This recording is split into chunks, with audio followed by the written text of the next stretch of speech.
Extra courant de rupture. Les expériences qui vont suivre utilisent les composantes récupérées d'un vieux UPS série 1000 conçu par Exad Electronics sur le marché en 1987. AC/DC inverteur transformé en générateur de courant AC en ondes carrées d'une tension d'entrée allant de 12 volts DC à 120 volts DC 50 A. Ce matériel modifié génère un courant alternatif en ondes carrées avec des tensions crête à crête de 24 à 240 volts AC. Les modules de sortie sont deux dual Darlington KD324515. L'un génère la pulse positive et l'autre la pulse négative. À chaque demi-cycle, un temps mort de 1/10 de cycle à 0 V permet le passage de la tension positive à la négative. La tension alternative obtenue à la sortie est reliée en série à une bobine et à des condensateurs de 270 microfarad 330 volts AC. À la borne de ces condensateurs est reliée la charge. La bobine se charge positivement durant le pic positif du cycle et se décharge au passage à zéro, provoquant un extra courant de rupture, qui est absorbé par les condensateurs pour se recharger négativement durant la pulse négative. Cette danse se répète à chaque cycle.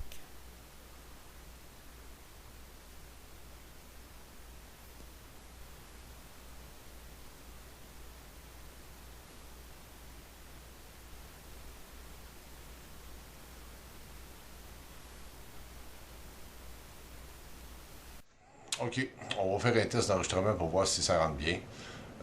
Nous allons faire une expérience sur les extra courants de rupture et nous allons voir ce que ça va donner. À tantôt. Salut la gang. Aujourd'hui, on va vous présenter un générateur de courant alternatif en pulse carrée avec la fréquence variable. Actuellement, il est réglé à un demi-cycle.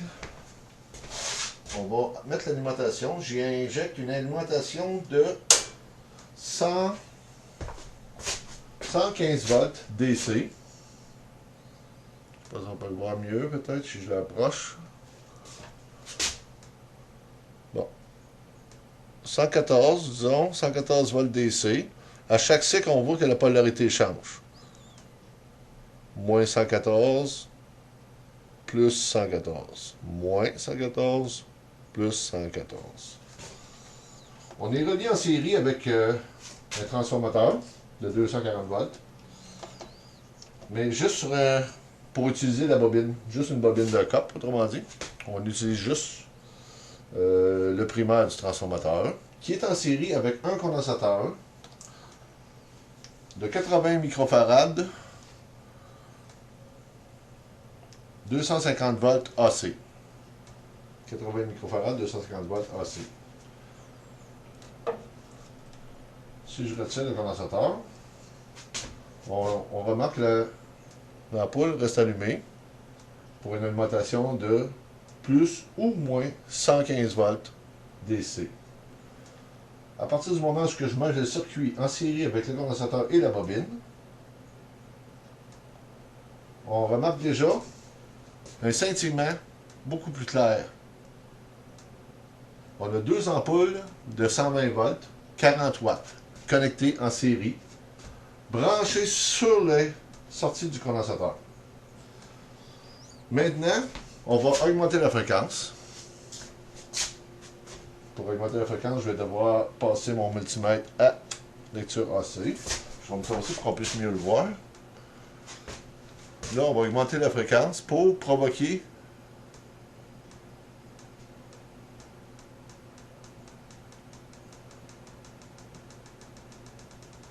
on peut voir qu'on est rendu à 140 volts AC. On voit les lumières scintiller. On augmente la fréquence encore. On est rendu à 200 volts, 205, 6. On augmente encore. On est rendu à 256, 270, 280. On augmente encore. On atteint 296 volts à cette fréquence. Je vais augmenter, changer d'échelle sur mon générateur pour qu'on accède plus rapidement. À chaque cycle, il y a un passage à zéro d'un dixième de cycle. qui provoque l'extra courant de rupture. On est rendu à 300 volts.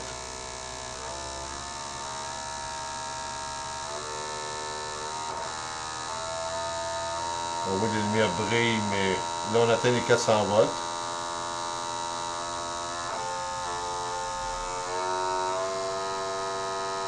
« 428 volts.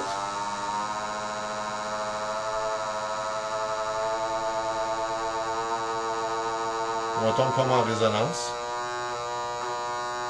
On l'entend. 400. Là, on vient de décrocher. On perd le...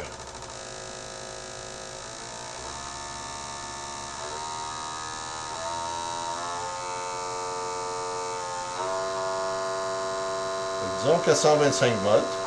À l'entrée, je tire actuellement 5,5 ampères sur une alimentation de 120 volts. 5,5 ampères. 120 volts DC.